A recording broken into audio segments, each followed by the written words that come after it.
I actually, once it was, and it was really strange. I remember Dr. Wanda Davis Turner coming down and actually talking to the congregation and prophesying to them, and she noticed something and in the spirit that, okay, it's a lot of women joining the church. Y'all think this lady fixing to die. She's not going anywhere. And she actually said that, and I think that was my first revelation of, really? Wow. Oh, is that why we getting so many people joining? Because they think I'm gonna die? We're in the Bible Belt. Yeah. A lot of women, aspire to be first ladies. Yeah. I just started to notice a change. Yeah. And then, one Sunday morning, in front of an entire congregation, 1,100 people witnessing, I was asked, or I was told that I was gonna get a divorce and that I was being asked to leave the church. So wait a minute. No conversations at home? No conversations at home. Nothing being said? Nothing being said. I was a size 2, just getting finished with radiation and all of that, and was told I was gonna, get in a divorce. In the church? On a Sunday morning. You knew nothing? I knew nothing.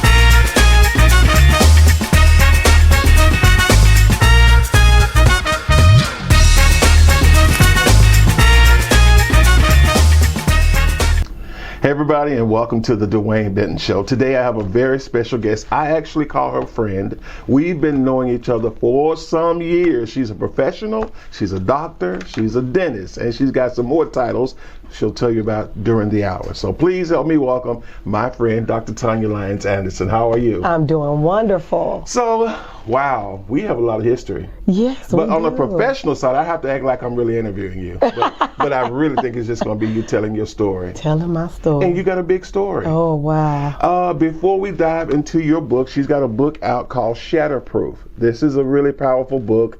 Dr. Lyons has been through a journey. I've sort of witnessed it all. I've been sort of in parts and pieces through all of it a little bit.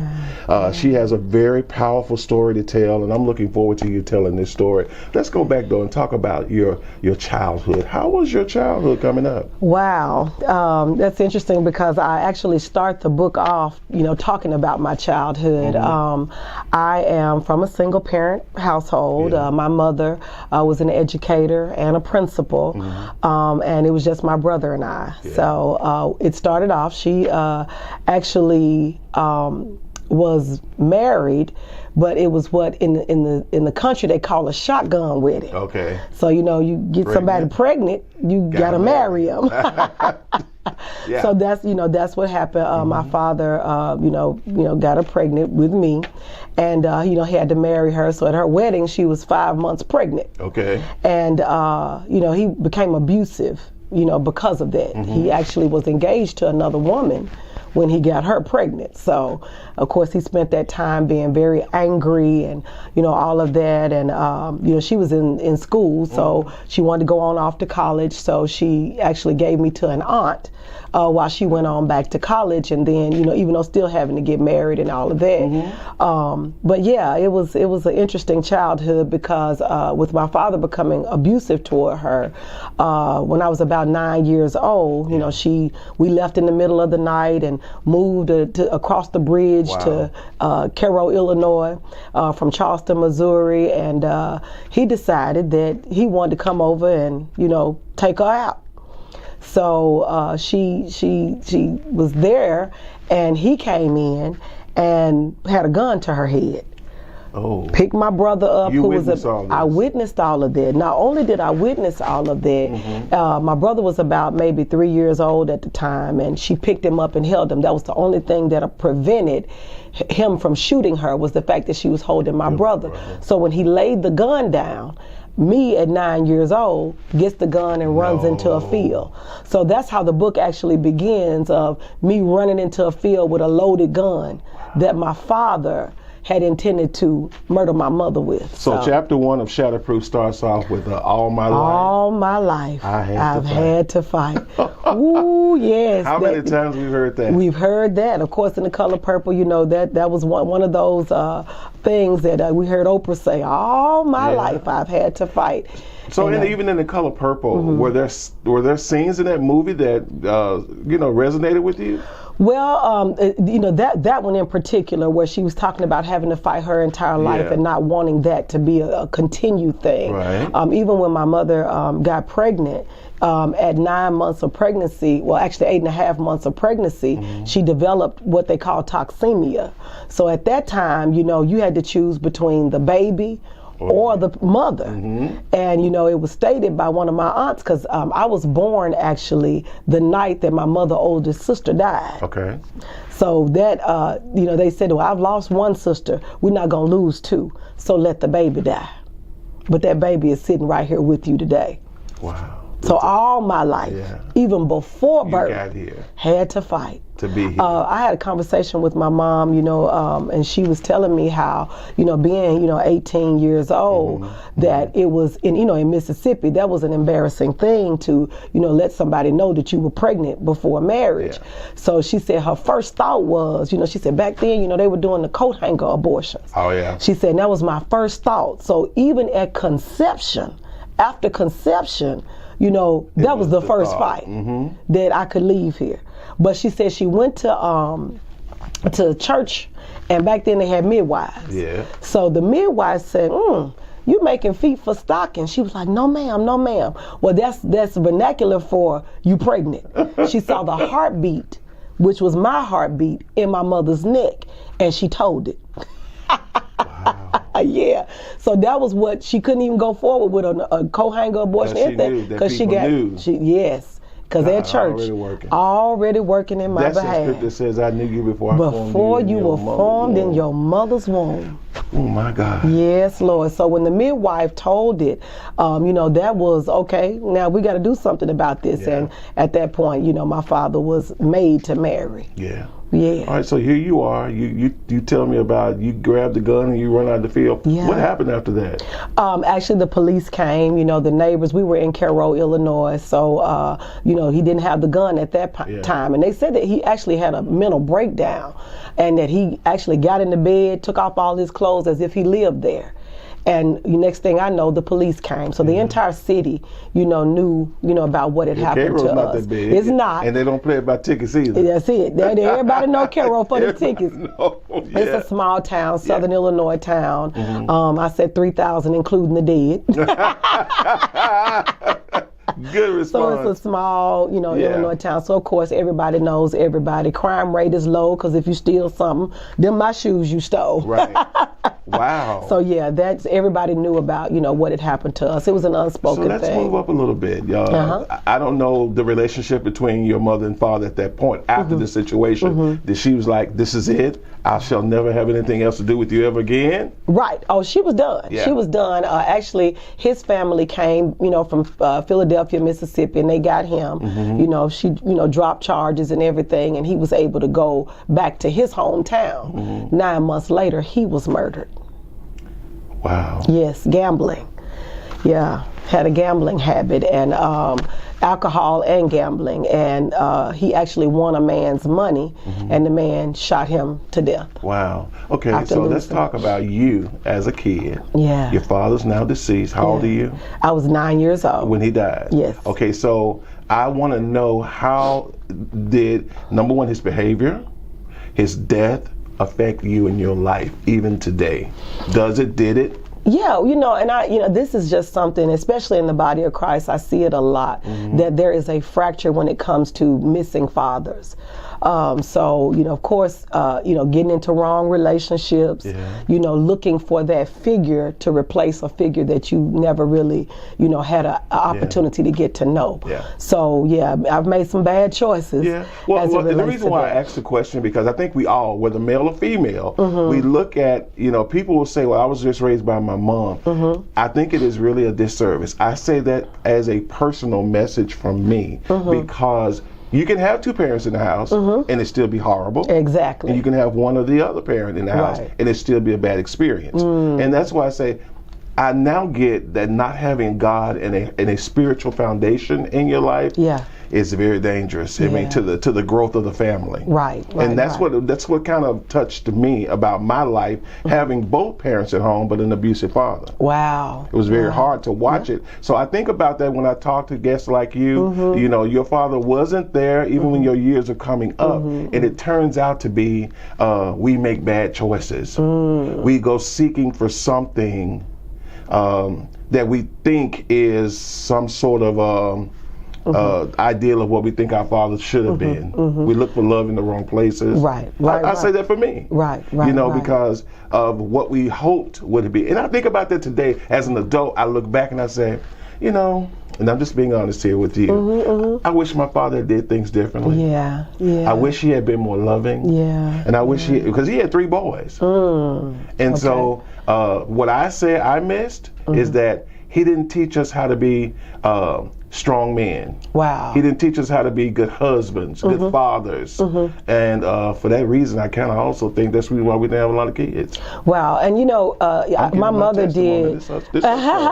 My mother did an awesome job. You know, when we were younger, you know, we used to give her a Father's Day card and a Mother's Day card. You know, as I've gotten older, you know, I just want to honor her as a mother. You know, I don't ever want to dishonor fathers by saying a mama can be mother and father, because you actually can't. And you don't want that. You know, there are some things that even for my son that I am unable to teach him. I thank God for people stepping in and, you know, fulfilling that role and saying, you know, if he's got questions as a young man, come to me, because there's certain things I cannot answer. I just cannot answer. Okay, we're just getting started here. We got a lot to talk about. We hadn't even scratched the surface. I'm with my friend, Dr. Tonya Lyons. Much more coming up right here on the Dewayne Benton Show. We'll be right back. In order to keep your business afloat, you must collect payment for the products or services you render. Unfortunately, not all customers are reliable.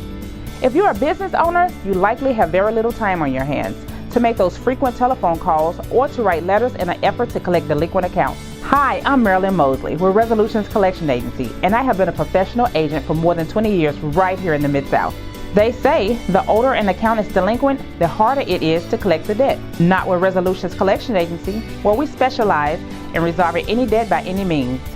If your demands for payment have been unsuccessful, hiring a Resolutions Collection Agency can be extremely beneficial for your business. Call us today, 901-427-3040. That's 901-427-3040. Hey cousin, thanks for calling me back. Uncle brother died last night. He didn't have any insurance. And I'm calling family and friends to see if y'all can help me out. How many times has this happened in your family? Call Memorial Gardens Insurance Services now to get the coverage you need. Immediate coverage on most plans, no medical exams, and payments as low as $15. Call 260-2647. Welcome back, everybody. We're here having a conversation with my friend, Dr. Tonya Lyons.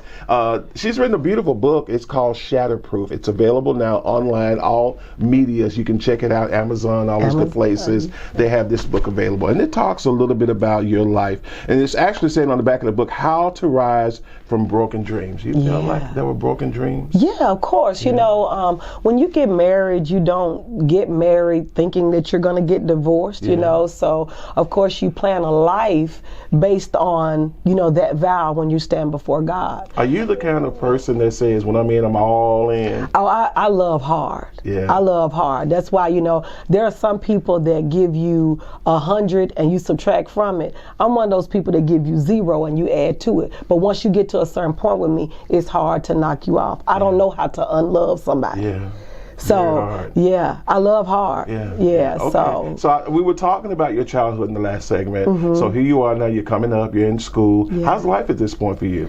Well, of course, I went to Jackson State undergrad, and had an awesome experience. I have been sharing that even with my daughter, the HBCU experience. So learned a lot during college. I think, and that was in Jackson, Mississippi. I moved there without knowing anybody. Then I moved to Memphis without knowing anybody, coming to dental school. So coming here has been quite a culture shock. Really? Yeah. Being one of only 5 African American students accepted in my class. There were 85 students in my class at University of Tennessee Health Science Center. There were only 5 African Americans, only 2 females. When we graduated, it was only 2 of us that actually graduated of the 5 that started. Wow. Having gone to an undergrad that was all African American, of course, everybody's accepted. Coming here, it was a culture shock. Like I said, the racism, I really didn't see it because I was at a black college. Coming here, I actually saw it firsthand. I mean, down to the point of, the statue of Nathan Bedford Forrest being used as a screensaver by one of my professors. Wow. As a screensaver. We now know what that was about. Yes. I actually shared with Commissioner Van Turner that, when he, did the thing to have the statues removed, how that was a closing of an era for me. And that just was a couple of years ago. But that I went down and I spoke with the professor, and back then we had a few African American professors that said, Tonya, you can't do that. But coming up in a black college, I was activist, all ready to do my thing. And he told me, he said, wait a minute, you don't do that until you graduate. Don't go down there trying to be no activist until you get those papers. Because they'll try to derail you. Yeah. He said they have the power of the pen. Wow. And they did. So, how'd you get into wanting to be a dentist anyway? Since a child, as I stated, my mother actually, left me with an aunt that was a biology teacher. Okay. So my Aunt Rosa was a biology teacher, and I gained a love for science from her. She always had plants. In the summertime, we had to do bug, things and reports and all that kind of stuff. Like, seriously, she let us learn, nature through her. So I was always interested in science, and just got fascinated from reading, about the human body. So when I went to Jackson State, I did rotations in the summertime to see which area I wanted to explore. But I've also been good with my hands. My father, grandfather were all carpenters. Wow. So that was the marrying of carpentry and science was dentistry, right? Because we're sitting and we can laugh and have fun together. And I was like, so you didn't play with Barbie dolls, you played with partials? See, yeah, I was probably trying to pull Barbie's teeth. Or figuring out how her lungs worked. So let's talk a little bit about this book, because what I think people don't know about you, you have been through a lot in the last, can I say 10 years? 10 years. 10 years. A lot has happened to you. 10 years. On August 6th, I celebrated 10 years of being cancer-free. Oh, that's awesome. I was diagnosed April 6, 2009, but I count my healing date actually as the date I was diagnosed. The actual it being told that I was cancer-free was when the doctors caught up, which was 4 months later. They caught up then. Yeah, they caught up then. The master physician said, that's it. The master physician said it was the day they said it. But let's go back, talk a little bit about that in more detail. Okay. Well, somebody, as a human being, we are, when you get diagnosis, sometimes the first thing we think about is, oh God, what does this mean? Was that a moment? Oh, of course. The first thing that popped in my mind was how long I got. That's the absolute first thing in the natural. But immediately I mean, within minutes, God started to, comfort my heart through the Holy Spirit. Yeah. And he gave me a little bit different scripture than most people get. I didn't get by his stripes you're healed. Yeah. I got Isaiah 33:24 that said, let no man in Zion say that I'm sick. So I couldn't say, I didn't want anything with the word cancer on it.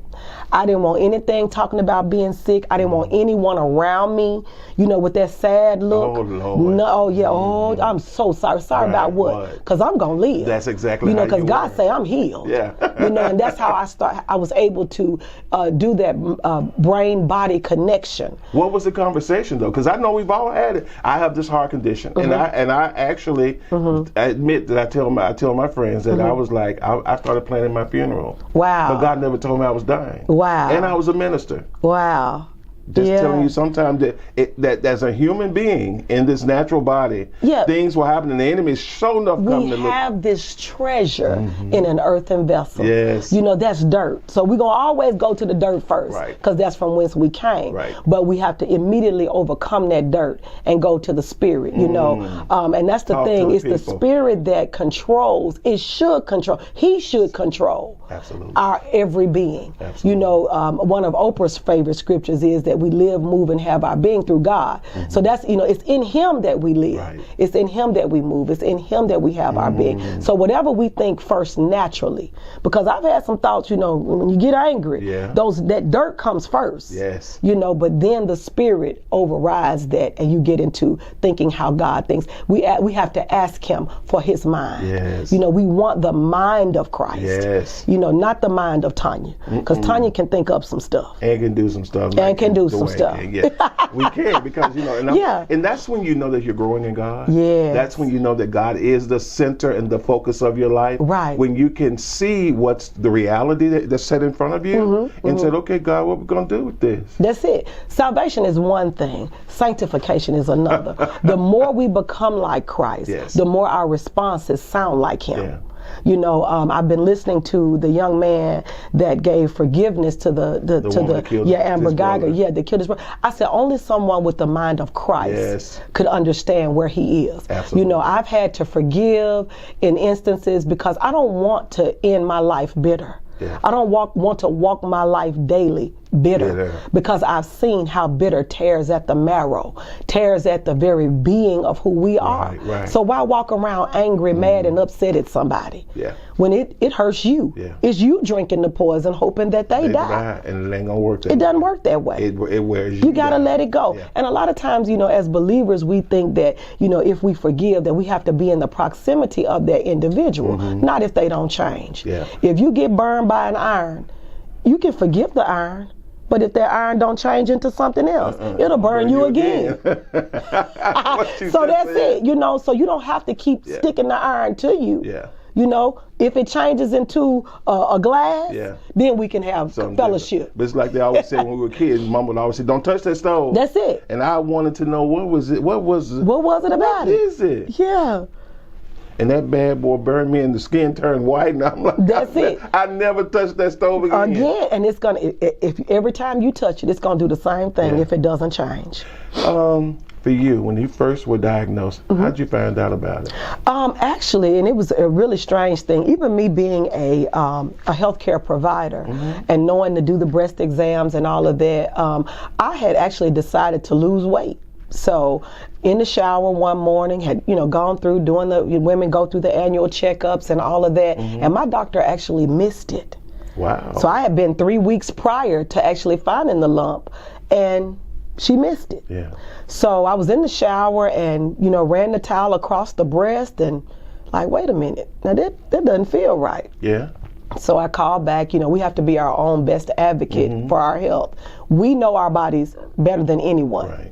So, went back, called and said, well, I found a lump in my breast. And she was like, oh, well, it may be nothing, but come on back in and let's see what's what. Yeah. So when I went back in, and the moment she touched it, I knew. The look on her face said, oh, this isn't good. Right. So she said, I'm going to send you on to a radiologist and we're going to, x-ray this. Yeah. And when I went, it was a 2.1 centimeter lump. that was stage 2. Stage 2. How she's able to deal with it, process it. We forgot to put the point in that she was a married woman at this point. Yes. She was a married woman. Yes. A lot more to talk about with Dr. Tonya Lyons. She knows why I always have a struggle with the Lyons part, because she had another name before then. But anyway, Right. I love her. We'll talk more with her in just a moment. Stay right there. Hello, I'm Sherman Brown. If you need a new roof, BSU Roofing and Construction can help. BSU Roofing and Construction is factory certified, and we offer 5 times the warranty of traditional roof installation. Call for a free roof inspection at 901-672-7585. For the best tamales this side of the Mississippi, there's only one place to go. Pop's Original Hot Tamales, 2467 Park Avenue. They've been a Memphis classic for over 13 years. Whether you need 1 dozen or 10, hot, mild, or mixed, you can get your fix at Pop's Original Hot Tamales, located in the heart of Orange Mound, 2467 Park Avenue. Open Tuesday through Saturday from noon until 10 p.m. Call 901-490-4017. Don't forget about Pops. Welcome back. We're talking to Dr. Tonya Lyons, and we're discussing her brand new book, Shatterproof, in stores.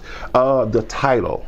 Give me the story behind the title. It's powerful. Wow. Well, it was God-given. I just put my name on it. Actually, the Apostle Paul says, whether in the body or out of the body, I do not know. It was one of those kind of experiences that I had where I was laying in my bed and just, going over all of the things that I had been through, going through cancer, divorce, trials, tribulations, all of that stuff. And I had a vision that this glass was at the end of my dresser. And I'm sitting, laying there in my bed, and the glass started to fall. And I went to reach to catch it, and a bigger hand caught it. Oh, wow. And I said, wow, God, what is this? And he said, daughter, that's what I'm making you. Every trial that you've been through, he said, that glass would have been crushed, broken, and shattered. Yeah. He said, but I'm making you shatterproof. Oh my goodness. So yeah, that's good vision. That's how that happened. That. Yeah. I love that. That's exactly how it happened. So let's tell the people the part of the story that kind of was a little saddening for me and shocking. Dr. Lyons actually is a minister. She was married to a pastor. Yeah. And from that point, can we talk a little bit about the relationship, just a little bit? Sure. About the relationship when all this went down? Yeah, actually, we You were in the middle of developing a church. Yeah, well, actually, the church was doing very well. Right. We had about 1,100 members at the time. Were you moving? Is that during that time? Yeah, we were actually in the process of building a 2,000-seat sanctuary. We had outgrown the 600-seat sanctuary that we were in, and we're in the middle of a building at the end of a building program when I actually got diagnosed. And so, upon telling him, of course, we went, told the congregation, shared it with them, and marched around. This battle is not yours, it's the Lord's. We're gonna beat this, and it didn't quite turn out that way. But during that process, did you actually feel that way? We're gonna beat this, and I did. We're a family, we're a team. We're gonna beat this thing. We're for the first lady, and she's going to be healed, and all of that. All of that. I actually once it was and it was really strange. I remember Dr. Wanda Davis Turner coming down and actually talking to the congregation and prophesying to them, and she noticed something, and in the spirit that it's a lot of women joining the church. Y'all think this lady fixing to die. She's not going anywhere. And she actually said that, and I think that was my first revelation of, really? Wow. Oh, is that why we getting so many people joining? Because they think I'm going to die?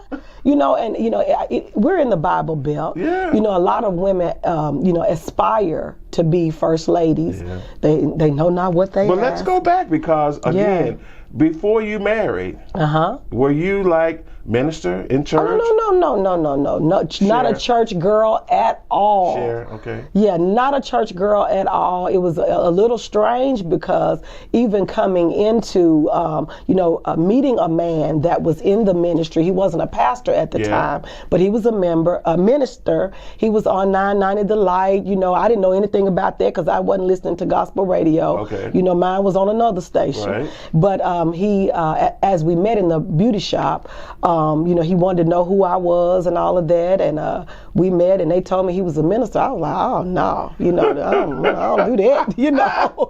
And but you know, our first conversation, he, you know, I felt like the woman at the well. He literally told me my whole life. Wow. You know, was very gifted in the prophetic and all of that, and I'm like, okay. You know, never having had an experience with a man of the cloth, you know, when someone tells you your whole life, you think, okay, well, this got to be God.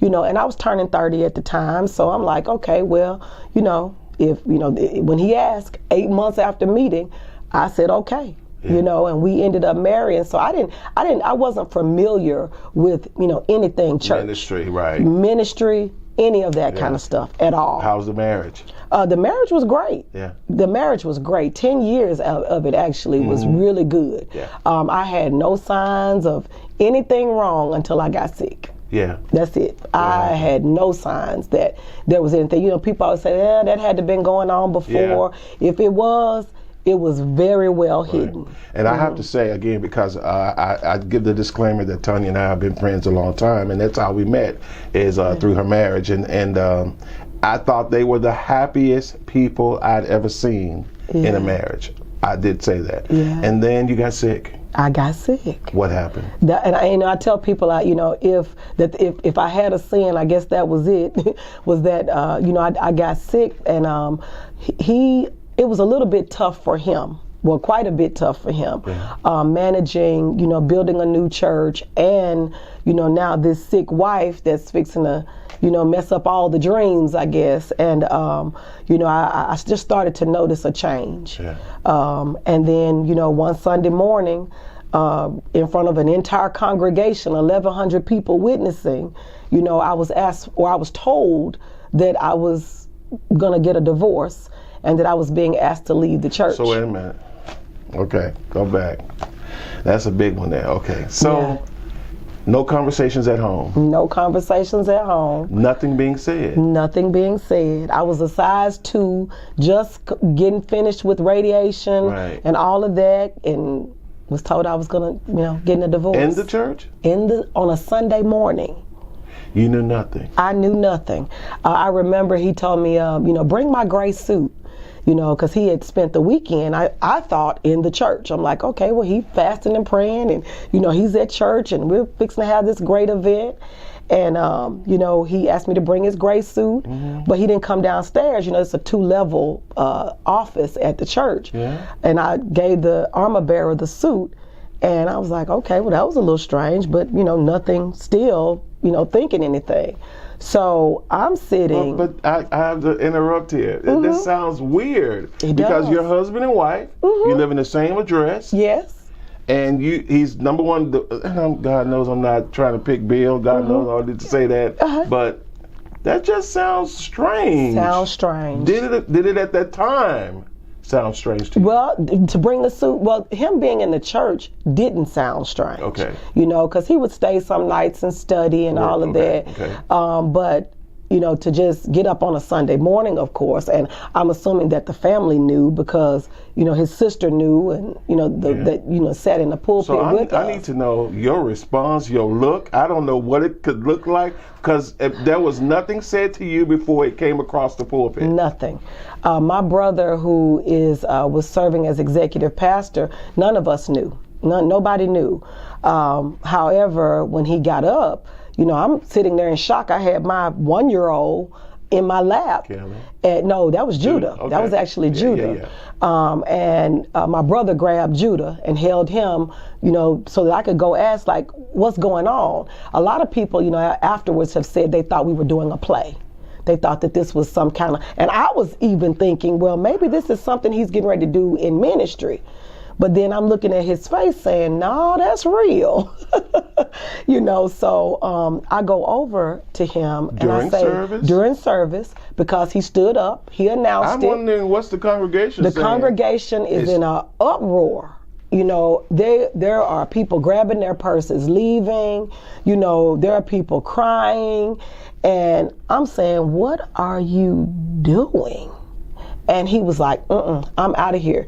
And he actually, one of the young ladies, I guess, that he was dating said, yeah, you about to be the ex now. You about to be the ex now. So which I didn't know that they were dating, but that's the statement that she made, and he actually left with her, who happened to actually even be a relative of his at the time. Okay. So she was one of his relatives, but they were dating.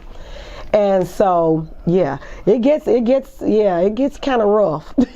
But at that point, I heard the voice of God say, choose.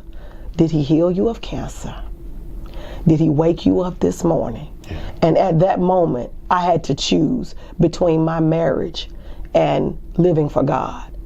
And of course, the rest is history. Of course, I chose to live for God. Right. So here you are. You've been told this. Where are you in the cancer stages? I had actually at that point completed chemo, radiation, and just basically trying to, get my hair grown back and all of that. Had been told, you're cancer free. What about your business? Business was going fine because I had the disability insurance. At the time, it was about 2 or 3 doctors working for me. Okay. So they kept the practice afloat, had a really good staff, and they kept the practice afloat with that. Yeah. So I was able to, concentrate on my healing. So I know that I'm not talking about anything special because it made news. Oh, yes. It was all in the media. Yes. And we'll talk more about that and how she moved forward after all that had happened in church. We're talking to Dr. Tonya Lyons. Stay right there. Hey, cousin. Thanks for calling me back. Uncle brother died last night. He didn't have any insurance. And I'm calling family and friends to see if y'all can help me out. How many times has this happened in your family? Call Memorial Gardens Insurance Services now to get the coverage you need. Immediate coverage on most plans, no medical exams, and payments as low as $15. Call 260-2647. For the best tamales this side of the Mississippi, there's only one place to go. Pop's Original Hot Tamales, 2467 Park Avenue. They've been a Memphis classic for over 13 years. Whether you need 1 dozen or 10, hot, mild, or mixed, you can get your fix at Pop's Original Hot Tamales, located in the heart of Orange Mound, 2467 Park Avenue. Open Tuesday through Saturday from noon until 10 p.m. Call 901-490-4017. Don't forget about Pops. Welcome back. We're talking to Dr. Tonya Lyons about her new book, Shatterproof. It's available online. Be sure to get it, read it. It will bless you, it will help you, and it will encourage you. Yeah. So here you are, faced with being humiliated. Yeah. I just don't know of any other word to say. Right. You're being humiliated in front of your whole congregation. Yeah. You're not a church girl, number one, so I'm surprised you didn't cartwheel down the aisle and yeah. Well, and that's one of the things, I actually, prayed and I asked God, because, I'm not going to say that it was a immediate forgiveness. It actually took me about 2 years. Yeah. But when I finally started to pray and ask God about, what happened to me? Why did all of this happen to me? He did give me the sin that I committed, and it was idol worship. He said, you put your husband before me. He said that he actually introduced you to me, but he wasn't me. And he said, I will have no other gods before me. So I didn't put all of the blame, of course, Bill has to answer for whatever it is that he's done, before God, even in the next marriage, which happened 63 days after we divorced. You have to answer for that. Mm-hmm. But for me, I wanted to know what I did wrong. So that from that point on, I said, okay, that's the first commandment. Yeah. Thou shalt have no other gods before me, and I'm going to live for you, God. Mm-hmm. I asked to be a living sacrifice, not a dead sacrifice, but a living sacrifice. Mm-hmm. And if I tell anyone, especially women, you have to live for God first. Love that husband, love those children, love that job, but God has to be first. So if you look back, Are there any things that you can say, I wish I hadn't done this, I shouldn't have done that, or are you comfortable with where you are and how you handled it? Yeah, well, looking back, of course, hindsight is always 20/20. I wish that I had, when I saw the changes, in a man of God, I wish that I had been bold enough to say something's happening here, something's different. A lot of times, we as the body of Christ, even as a member in a particular body, we'll see a pastor change, we'll see a person change and never open our mouths, because, religion has told us, you can't say anything, you can't tell, only God, the man of God only have to answer, touch not all of that, right. But when we see these things, we have to be bold in saying something's not right. When we read for ourselves and get to know God, because see, that's what God wants anyway, is a personal relationship with each one of us. I have shared with people the lesson that I learned when it comes to pastors and the relationship with the church is the pastor should be the best man. He's not God. Right. Wow. God says that I'm coming back for a church without spot or wrinkle. That means if that pastor has been touching the bride. See, the best man, if you in the natural, leave your wife with your best man and you come back and her dress is up, something's wrong. Okay. Something's spotted and something's wrinkled because there's been something going on that shouldn't be. There's a blemish. That's it. There's something that has happened. So the best man is supposed to be looking out for the bride. He's not the husband. Right. So if we are the bride of Christ, then we look to Christ and Christ alone. Well, let me just say this, because for someone who comes not from the church, you marries into the church, I think there's a lot that you have grown into, and it has really made you more powerful than you've ever known you be. Wow. You know what? That's very interesting that you say that, because I'm not from Memphis. I'm from Cairo, Illinois, as I stated before. And God told me he was transplanting me to this city. In medicine, when you have a transplant, it's because something wasn't working. So God told me, don't learn this system. Don't become a part of that system. Show people a different way. And as God actually walked me around this city, he in a vision, he stood me before about 4 different churches. I won't say the names of the churches, but in front of each one of those churches, a man's name was attached to it, not God. He said, "What do you think about when you see this church?" I gave him the name of the pastor. "What do you think about when you see this church?" I gave them the name of the pastor. He said, "But what I have you doing right now, Tonya, is can you have a body that allows me to be king in my own house, where a man's name is not attached to it." God. So the ministry that I am bringing forth now, as especially in this season, the ministry that God has me in is telling people more about him, reflecting his glory and not a man's glory. And that's where I am in ministry now. I didn't really think I'd tell this. When you hear Tonya talk about how she put her husband before God, a lot of us do that. And it may not be husband or wife, it could be your children. You love them so much that you are willing to accept and allow anything of them, and knowing that God would not be pleased. And so when I look at my own life, I have to reflect back over the time when I worked at this church. And this pastor hired me to come and run a business in the church. And it was very devastating. After 6 days of working for this church, he fired me. Wow. Because he knew, he found out that I was about to divorce, being a transparent woman here. And after this happened, she knows the story. After this happened, I cried. I was depressed. I was taking antidepressants. I didn't know what happened to me. I sunk so low because of the betrayal that I felt it was. And I just asked God. I still love God. I didn't say, "God, why did you let this happen?" I just didn't understand why it all happened. And I heard God simply say to me when I said, "God, why did this happen to me?" And he simply said what you said just a moment ago. "I saw you loving him like you love me." And I couldn't have it. And guess what? I'm telling you the truth. I did. Wow. Everyone was calling me little so-and-so, and you yeah. sound like him, and y'all, this is going to be amazing. They were singing my praises. Wow. And the moment that pastor turned me off, the moment that he said I was fired, everybody in that ministry turned me off too. They wouldn't speak to me.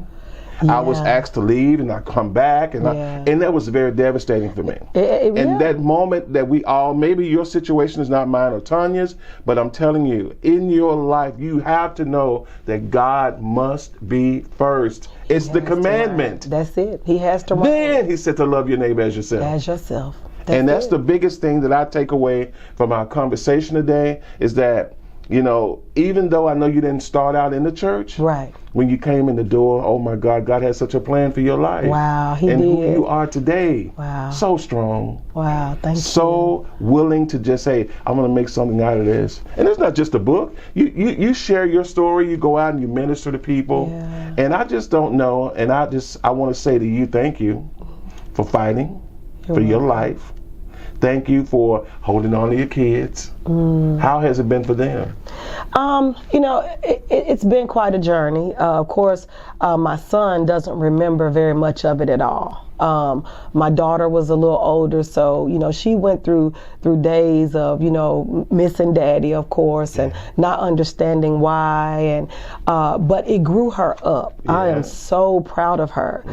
It grew her up to the point where even when I would go through the chemo headaches and all that kind of stuff, you know, she was helping me with her little brother. So, you know, it's matured her in a way that now she's, you know, a great help to me, you know, but she did go through, you know, bouts of, you know, suffering from depression and things like that she's overcome now. I'm going to go here. I'm going to ask this question, and I'll just see how you respond to it. Have you forgiven Bill? I have 100% forgiven Bill, and that's why I can smile today. You know, I kind of like the young man recently in the news media. I was not gonna walk around my whole life with bitterness and anger and being upset. So I put it at the foot of the cross. I put it under the blood. And I mean, we have a good co-parenting relationship. Because I'm going to ask you on his side, has he asked for an apology, or has he asked for forgiveness for himself? No, no, he hasn't. I was sharing this. You so in the spirit with things. I was sharing this with someone just the other day. The closest to an apology that I've gotten was that he made the statement to me, Tonya, there will never be another like you. And I understand that, you know. And he said, I've even made it kind of unfair for other people, you know, to try to put them in that position of who you were to me. And, you know, that's about as close to an apology as that I've gotten, but not an official apology. All right. Much more with Dr. Lyons. Stay right there. Hello, my name is Sherman Brown with BSU Roofing Construction. When the elements are hard at work, BSU Roofing Construction is working hard for you. We have a 31-point checklist to make sure that the job is done right. Quality in BSU is pretty much the same name. Give us a call at 901-672-7585. BSU Roofing Construction, our name is the same as quality. All right, we got more with Dr. Lyons coming up in just a moment. But hey, I got to take you to a spot in Orange Mound, Tennessee. Many of you may have been there, or maybe you haven't. But after this interview, I think you'll be finding your way to Orange Mound. Take it away, Cedric Thomas. Hey, Dewayne. We're back in Orange Mound again, and we found one of the oldest soul food restaurants here in the city. And it is called the Orange Mound Grill.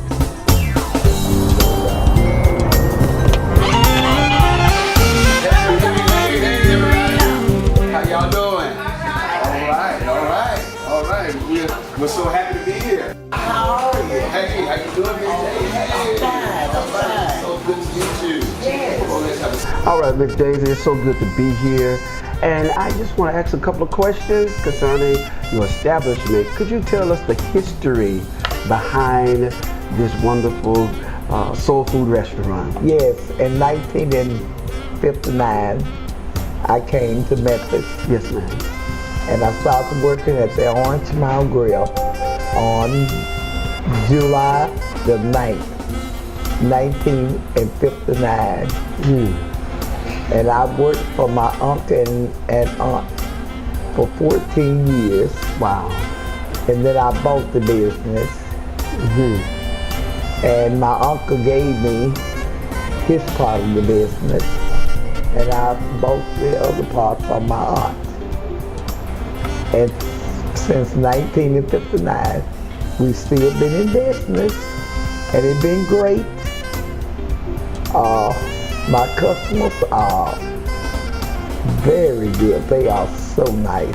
All right, Miss Daisy, tell me about one of the best dishes here that people love to buy from your restaurant. The chitlins. The chitlins. Chitlins every day. A lot of days we sell out around 4 o'clock.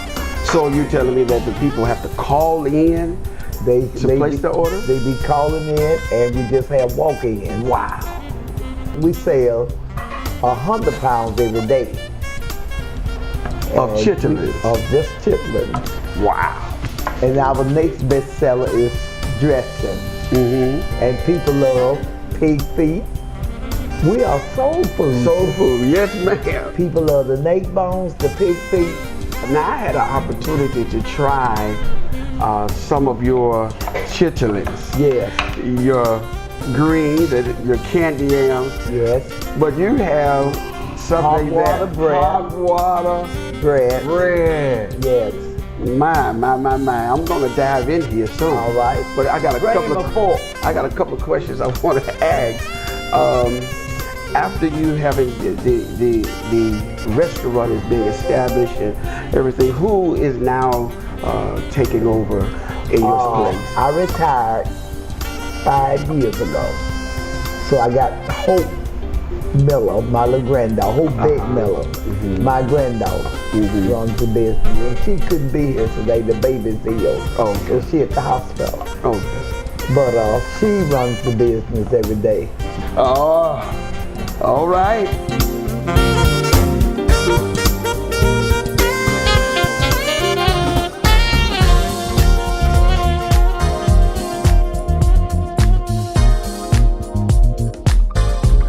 Here we go. All right. Best chitlins in town. My. Thank you. None like it, Miss Daisy. Well, thank you. Thanks. Thank you, Miss Daisy, you for allowing me to come in and try these wonderful soul food dishes. And please come again. We will. Dewayne, back to you. Thank you. And Dr. Tonya Lyons, I mean, this has just been, I think, empowering. When you talk now, I knew Tonya in the very beginning of the relationship and the marriage and all that. And, you've never been said like hard things or very abrupt. You were very sophisticated, classy. But now I hear such a spiritual woman flowing out of you, and you just do it all with grace now. Well, thank you so much for that. I really do want to be a living sacrifice, holy and acceptable unto God. I want to bring glory to Him. I want, and that's, when He had me quiet for those 2 years, He told me, we had CNN, we had, different people that were calling me, even agents calling, saying, just tell your story, story. God said, you better not open your mouth. Wow. And He said, when you open your mouth, it's gonna bring me glory. And He shut me down for 2 years of not even being able to talk about that.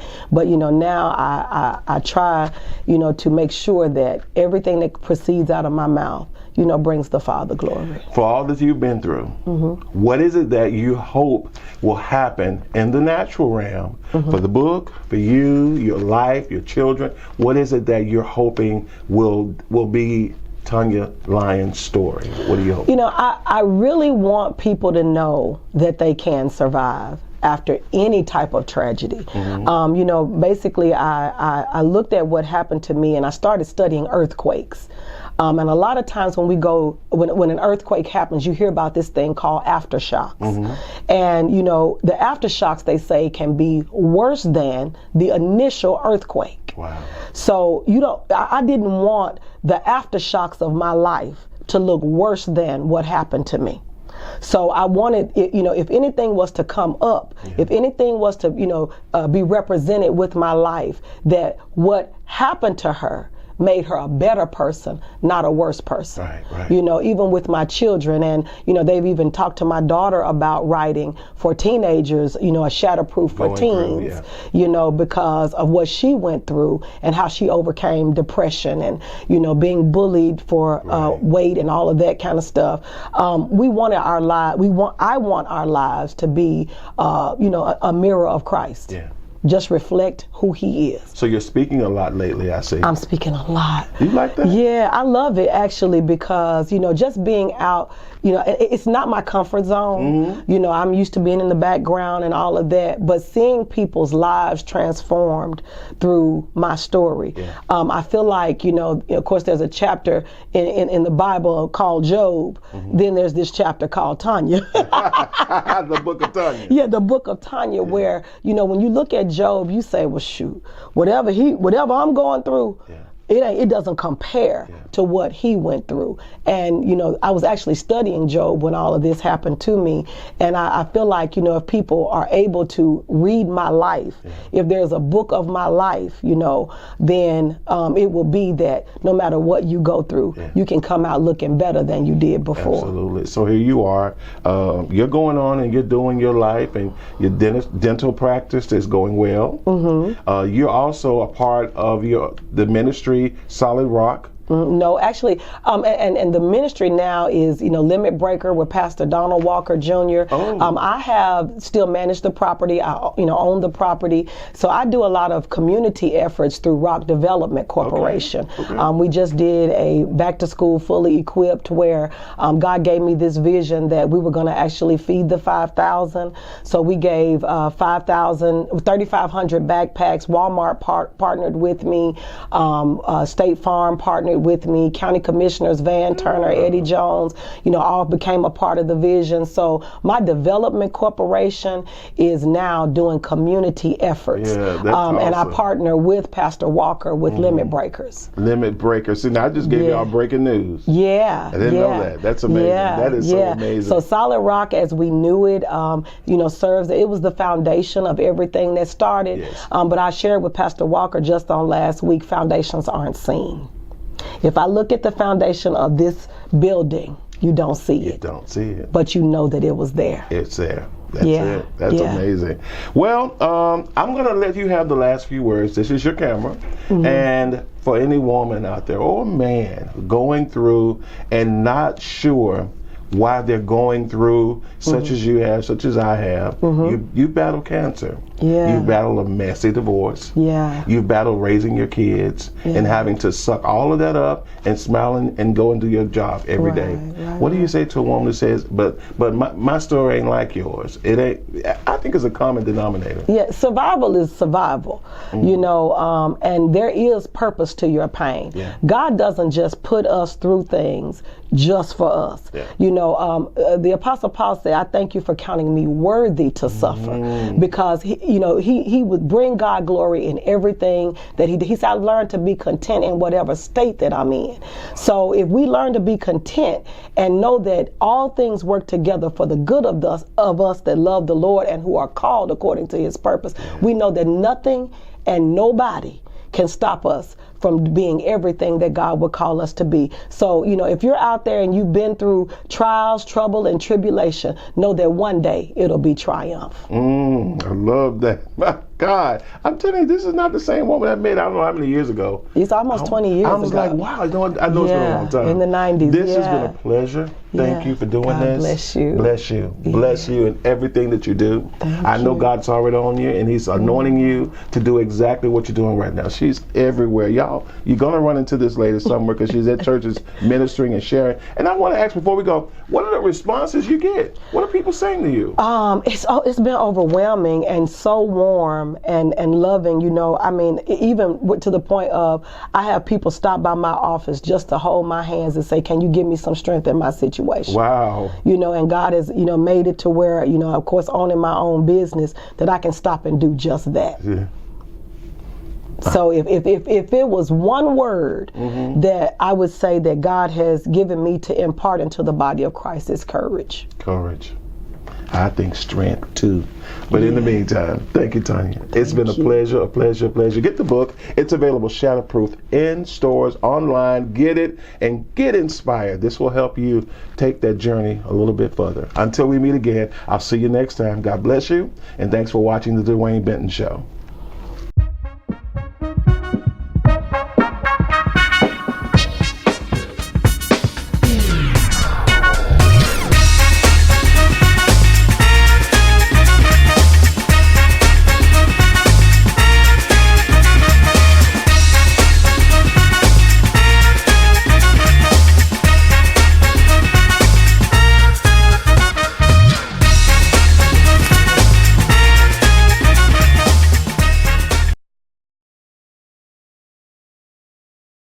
In order to keep your business afloat, you must collect payment for the products or services you render. Unfortunately, not all customers are reliable. If you're a business owner, you likely have very little time on your hands to make those frequent telephone calls or to write letters in an effort to collect delinquent accounts. Hi, I'm Marilyn Mosley with Resolutions Collection Agency, and I have been a professional agent for more than 20 years right here in the Mid-South. They say the older an account is delinquent, the harder it is to collect the debt. Not with Resolutions Collection Agency, where we specialize in resolving any debt by any means. If your demands for payment have been unsuccessful, hiring a Resolutions Collection Agency can be extremely beneficial for your business. Call us today, 901-427-3040. That's 901-427-3040.